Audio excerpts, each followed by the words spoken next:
Welcome to the Money Love Podcast. I'm your host and money coach, Paige Pritchard. If you're ready to uplevel your results in relationship with money, you're in the right place. Each week, I give you the tools to transform your mindset, manage your emotions, and achieve results with your money you never dreamed were possible. Hi, love. Welcome to episode 14 of the Money Love Podcast. This is actually a special bonus episode. You guys are getting an extra episode this week because we are continuing our conversations all about relationships. And, I dropped the episode on Tuesday all about financial intimacy, but there was just so much more that I wanted to say when it comes to relationships. And, I really feel that going through my life coaching certification, the area where I felt like I learned concepts that truly blew my mind the most was in relation to relationships. And I am not a relationship coach, I am a money mindset coach. However, money is such a huge part of your relationship, right? We talked about that in the previous episode.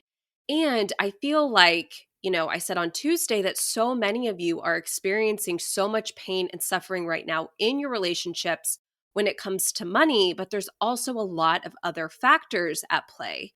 There's so many expectations that you've placed on your partner. There's certain expectations that you've placed on your relationship. And so all of those things are what we're going to talk about in this episode today. We're going to talk about your relationship mindset. And this episode is going to be a little different than most because we're really not even going to be talking about money a lot in this episode. We're going to talk about it a little bit, but 90% of the episode is just going to be me giving you these mindset shifts that you can then take and implement within your relationship.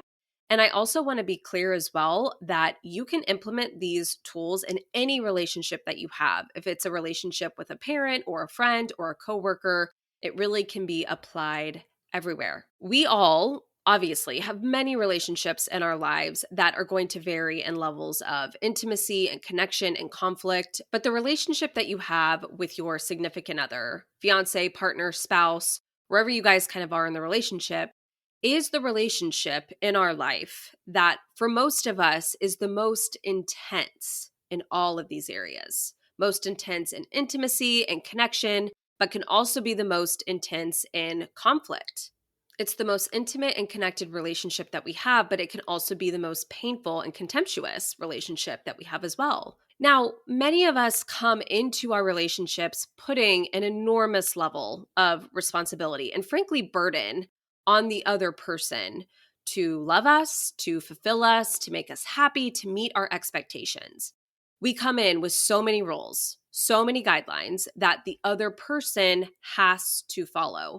This is the type of love that's called ordinary love. I'm going to talk about the difference between ordinary and extraordinary love later on in the episode, but this is ordinary love, right? Where we have so many rules for our relationships. And because of all those rules, we've honestly stopped experiencing the relationship. And we are so locked into our expectations of how the relationship should be, as opposed to just letting our partners and our relationships be the truest and purest version of themselves. So here's what I want to offer you to start with. Any relationship in your life is simply your thoughts about that other person. So you know how I always tell you that your relationship with money is just your thoughts and beliefs about money. And the same can be true for your relationships with people. You're going to have thoughts about your partner, and your partner is going to have thoughts about you. And the foundation of your relationship is the combination of your unique thoughts about one another. And so this means that the quality of your relationship depends on the quality of your thoughts that you choose to think about your partner. Okay, let that sink in. Let me say that one more time. Any relationship in life is simply your thoughts about the other person. So the quality of your relationship depends on the quality of your thoughts that you choose to think about your partner. Now, typically, your thoughts about your partner are going to depend on your expectations of them and how good of a job they're doing at meeting those expectations. And as we know, if they are meeting our expectations and they're doing all the things that we think that they should be doing, it's a lot easier to have positive and loving thoughts about them, as opposed to when they aren't meeting our expectations and our minds are filled with critical and negative thoughts about them. And you know this, when your partner doesn't meet your expectations, many times we can use that as an excuse to feel bad. And we do use that as an excuse to feel bad. And this is especially true when it comes to money. I talked about this in the last episode, but I'm just going to reiterate it. You have to remember and understand that you are each coming into this relationship more than likely with very different and unique histories, beliefs, and attitudes towards money. And when you each start to place differing expectations on each other based on those unique histories and beliefs, and then you just expect the other person to just suddenly drop all of their programming and all of their history that has made them, and you want them to perfectly fit into the mold that you've made for them based on your programming, then that's when the conflict starts to arise. And it's when you take these unmet expectations and you start thinking thoughts like, well, he's a spender and I'm a saver, or he's so irresponsible, or she doesn't care, or he's so selfish, or she spends money on stupid crap that I would never want. Which, remember, these are just thoughts. They are not reality and they are not facts. They are just your interpretation of your partner's actions. But you have to think about the type of emotions that thoughts like that are going to bring up in you and that are going to be created that you feel towards your partner and the other person. And let's be honest, not good feelings, right? And I want you to remember the fact that your partner is an adult, which means that they have free will and they can do whatever they want. Just how the same free will is available to you as an adult. You don't have to do anything that you don't want to do either. Because be honest, it feels terrible, right? It feels awful when someone is trying to make you do something that you don't want to do, or they are trying to transform you into someone who you're really not, so that you can meet their expectations of how things should be, right? That feels terrible. It doesn't feel good when it's done to you, and it doesn't feel good when it's done to your partner. You two have both come into this relationship as two adults with free will who can do whatever they want. So you have to start with knowing that. Now, the second part is knowing where love comes from. I want you to take this in for a second. You can't have love for someone. You just have loving thoughts when you think about them. You can't be mad at someone. You can only have thoughts that make you mad. Your spouse can't hurt your feelings. You simply have thoughts that hurt. And once you truly understand this, your relationship will never be the same. It will be so much better in every single way. But I want you to think about what the purpose of your relationship is. I want you to ask yourself and answer the question, why did I enter into this relationship? What do I want to get out of it? What is the ultimate purpose of it? And here's my answer. For me, yours might be different than mine, but here is my answer to that question. My answer is that because love feels amazing. Love is the best. And I love my husband, and I love being able to feel love for him. Now, notice that I did not say, so I can feel loved by my husband. I said, so I can feel love for him. And this is the difference between ordinary love and extraordinary love. Ordinary love is what we've been socialized to adopt, which is the belief that love comes from outside of you. It comes from another person or it comes from a relationship. It's thinking that love is coming from something other than you. And when you think that love comes from outside of you, in particular coming from your partner, that is when you start to become very controlling and you start to have a lot of rules and expectations for how they need to act. Because again, you think that the love comes from them. And when you think that, you want them to behave in a way that makes you feel loved. Now, the opposite of that, extraordinary love, is knowing that love is generated from within you with your thoughts. Remember, love is an emotion, which means that it's created by your thinking.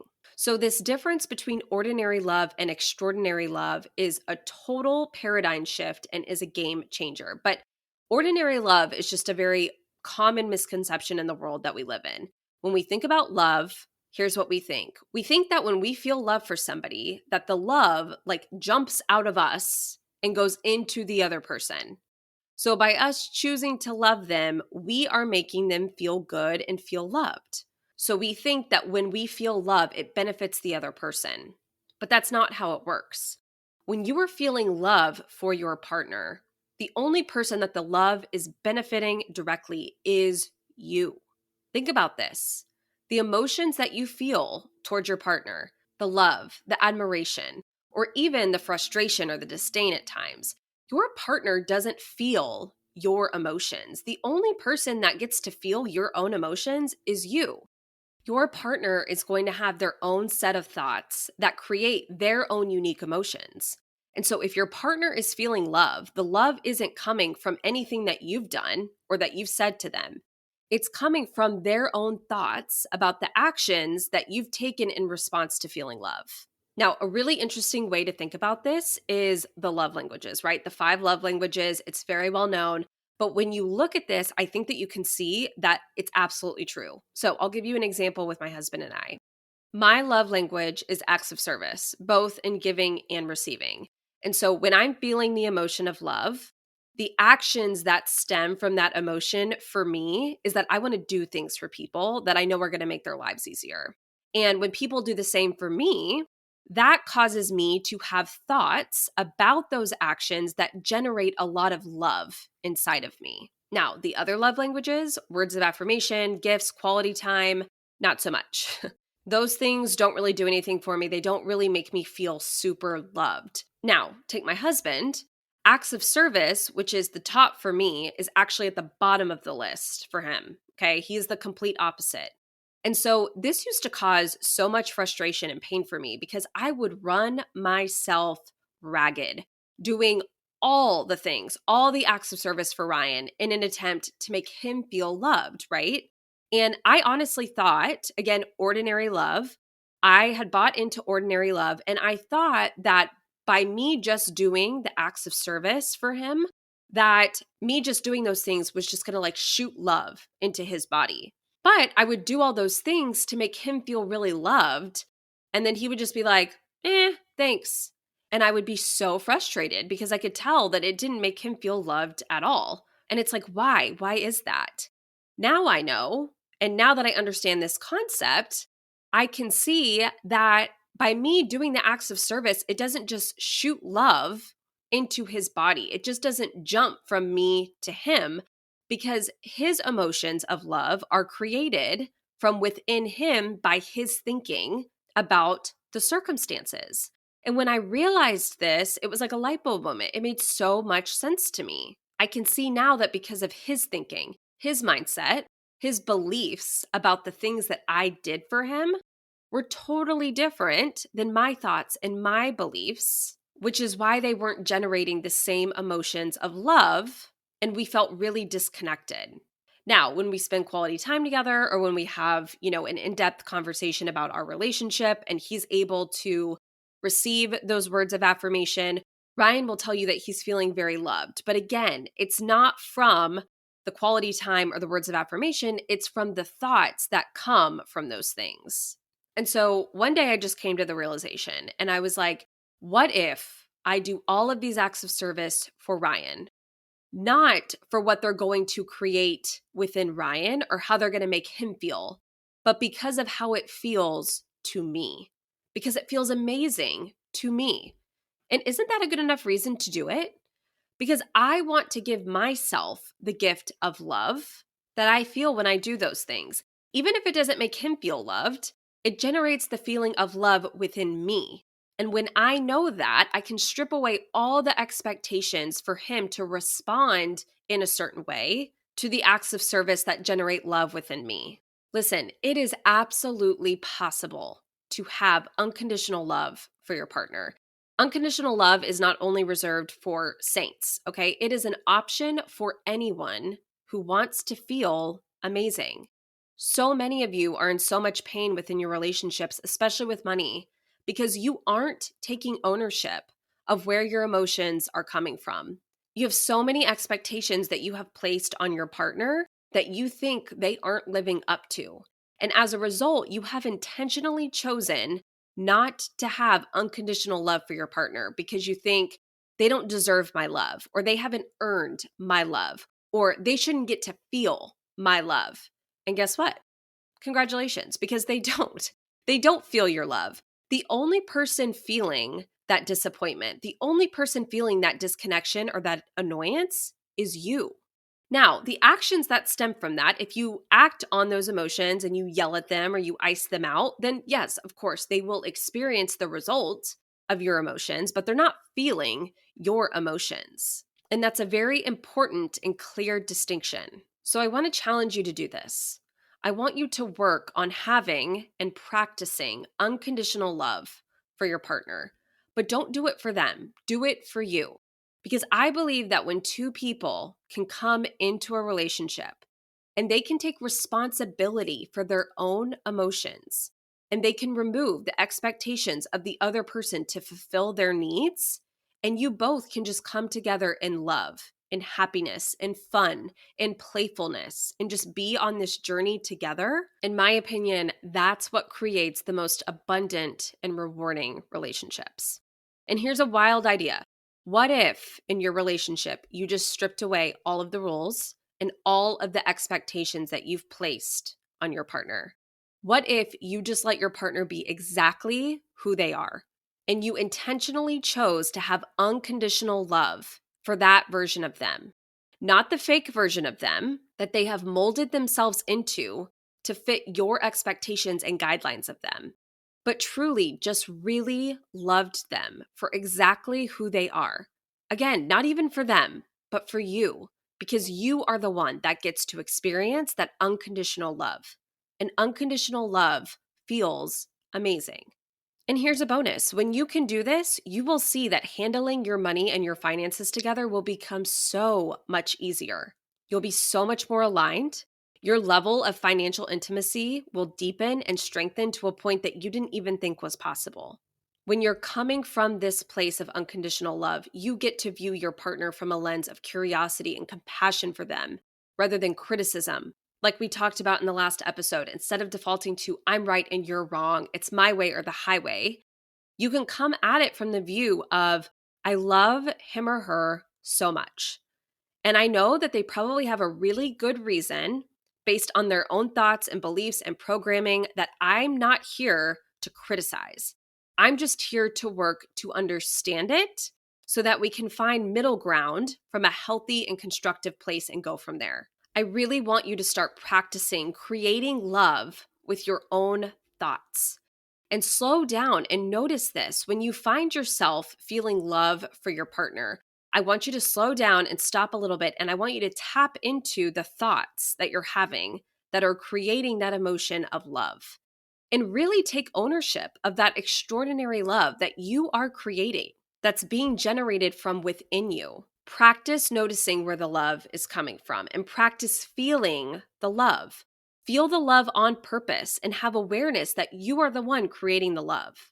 It's just a completely different dynamic. And let me tell you, extraordinary love, knowing that the love is coming from within you and you can generate it anytime you want to, is so much better than just the ordinary love that society wants to tell you that you are at the mercy and you are dependent on the other person, or that you are dependent on your relationship to be a certain way. Now, I want to close this out with this, okay? Because this is by far the most common response or question that I get when talking about this topic. It's all the whatabouts, okay? The whatabouts start coming out of the woods.